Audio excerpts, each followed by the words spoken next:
बिस्मिल्लाहिर्रहमानिर्रहीम। मुहतरम नाज़रीन, टांग पर टांग रख कर बैठने से बिनाई कमज़ोर होती है।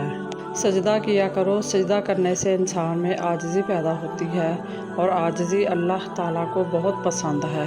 बेशक मूली के पानी में नमक मिलाकर हाथ पाँव पर मसाज करें, 100 साल तक हाथ और पाँव का रंग सफ़ेद रहेगा। पाँव के बल बैठकर नहाने से बुढ़ापा जल्दी आता है। नींद न आती हो तो सोने से पहले पाँव के तलवों पर खालिस सरसों के तेल से मालिश करें और 2 चम्मच शहद के लें। हर इंसान के अहल-ओ-याल और जान माल के बारे में कम हो जाने या बढ़ जाने का जो फैसला अल्लाह ने मुक़द्दर में लिखा हुआ है वो आसमान से उतरता है। अगर कोई बच्चा बड़ों से ज़ुबान दराज़ी करता है तो 7 बार सूरत कौसर पढ़कर पानी पर दम करें और सुबह निहार मुँह बच्चे को पिलाएं। 21 रोज़ तक ये अमल जारी रखें। जैतून का तेल बालों में लगाने से बालों से पसीने की बदबू नहीं आती। निहार मुँह बालों पर तेल लगाकर कंघी करने से बाल जल्दी लंबे होते हैं।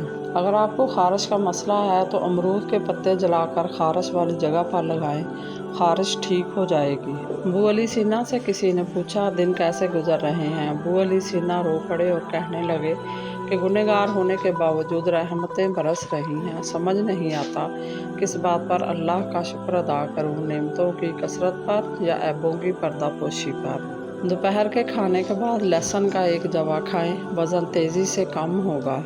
खाने से पहले पहला नवाला परिंदों को डालने से रिज़्क में कभी कमी नहीं होती। रात को सोते वक्त 1 गिलास नीम गर्म पानी पी लो, मैदे की सफाई हो जाएगी। तल्लक रखना कोई कमाल नहीं, तल्लक निभाना बहुत बड़ा कमाल होता है। फरमाने आखिरी नबी सल्लल्लाहु अलैहि वसल्लम है, तुम पर रात में सफ़र करना लाजम है, क्योंकि रात को ज़मीन लपेट दी जाती है जो दिन को नहीं लपेटी जाती।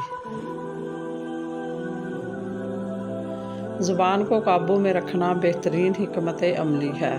मौलाना जलालुद्दीन रूमी फरमाते हैं, अगर तुम अल्लाह के यहाँ अपनी हैसियत जानना चाहते हो तो ये देखो कि उसने तुम्हें किस काम में लगा रखा है। बेशक और लोगों में अल्लाह पाक से ज़्यादा दूर वो होता है जिसका दिल सख्त होता है।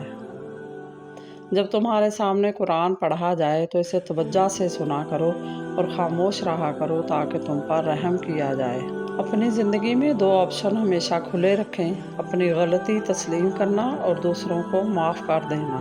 रसूलुल्लाह सल्लल्लाहु अलैहि वसल्लम ने फरमाया, 3 दुआएं हैं जो ख़ास तौर से कबूल होती हैं, इनकी कबूलियत में शक ही नहीं है। एक औलाद के हक़ में माँ बाप की दुआ, दूसरी मुसाफिर और परदेसी की दुआ, तीसरी मज़लूम की दुआ।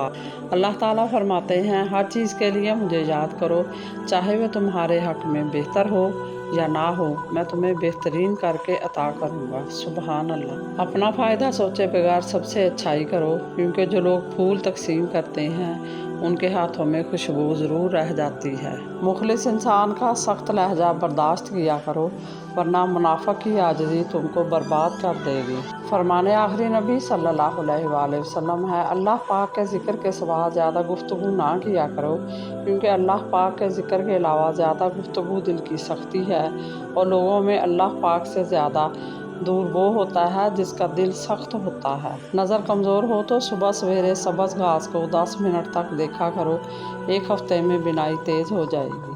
मज़ीद इसी तरह की अच्छी और मालूमाती वीडियो देखने के लिए मेरे चैनल को सब्सक्राइब करें और अगर आपको वीडियो अच्छी लगे तो प्लीज़ लाइक ज़रूर कर दिया करें। अल्लाह आपका और मेरा हामी और नासर हो। जज़ाकल्लाह।